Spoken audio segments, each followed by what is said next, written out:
2021 год полон знаковыми событиями в истории нашей страны, одно из которых – 30-летие независимости Республики Казахстан. Всем известно, что значительный вклад в становление казахской государственности внесли деятели Алаш. Их идеи – это основа закона о независимости Республики Казахстан. Это фундамент Конституции нашей страны. Их вклад в создание независимого Казахстана неоспорим. В сложнейший период нашей истории алашердинцам удалось составить территориальную целостность страны, добиться возвращения к Казахстану ряда очень важных территорий, которые ранее принадлежали России.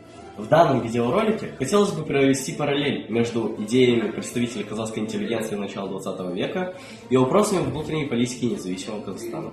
Образованная нация. Безусловно, на первый план выходят вопросы образованной нации. Народное образование должно быть достоянием всех, говорится в программе партии Алаш. Под народным образованием представители Алаш понимали образовательное равенство между всеми участниками образовательного процесса. Сегодня эта идея воплощена в статье 30 Конституции Республики Казахстан, которая гласит: гражданам гарантируется бесплатное среднее образование. В государственных учебных заведениях среднее образование обязательно. Вопрос об экономической независимости страны занимал важное значение в представлениях деятелей Алаш о государственном суверенитете. Представители казахской интеллигенции высказали весьма актуальную для нашего времени мысль: пока казахи не будут обрабатывать мясо и шкуры животных, которых они выращивают на бескрайних просторах своей страны, и производить из них конечную, готовую для потребления продукцию, вопрос об их экономической независимости будет оставаться двояким. Действительно, в настоящее время в Казахстане остро стоит вопрос о развитии предприятий обрабатывающей промышленности.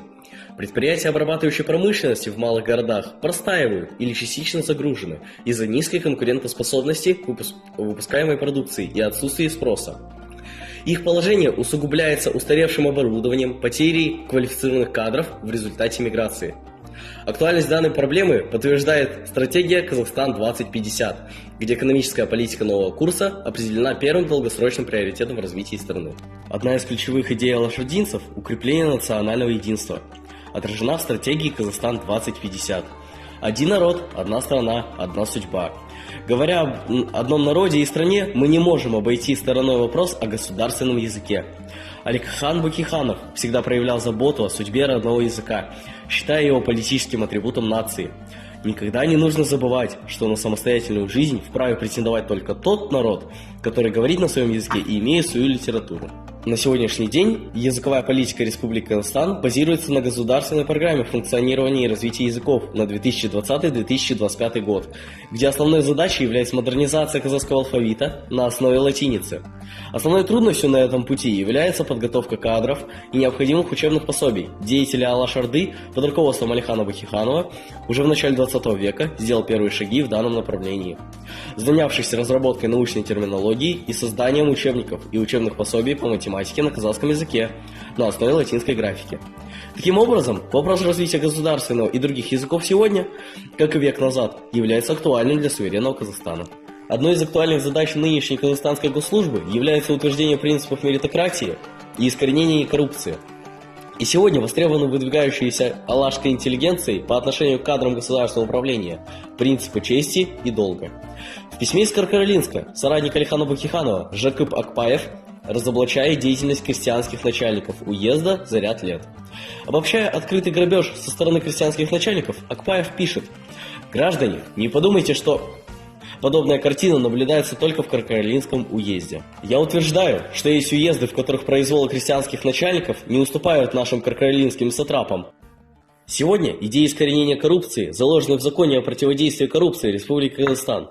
Деятели Алаш призывали к справедливости, честности, ответственности перед простым народом. Изучение их опыта служения народу может стать назидательным примером нынешним поколениям управленцев». Изучая общественно-политические взгляды Алихана Бакиханова и других представителей Алаш, лишний раз убеждаешься в том, что их идеи, рожденные еще в 20 веке, проблемы, поднимаемые ими, находят свое отражение в современном казахской государственности. Опыт, пронесенный ими через жизненные невзгоды и испытания, должен передаваться из поколения в поколение. Это станет хорошим подспорьем для будущего поколения в деле построения независимого государства с сильной политической властью и международным признанием.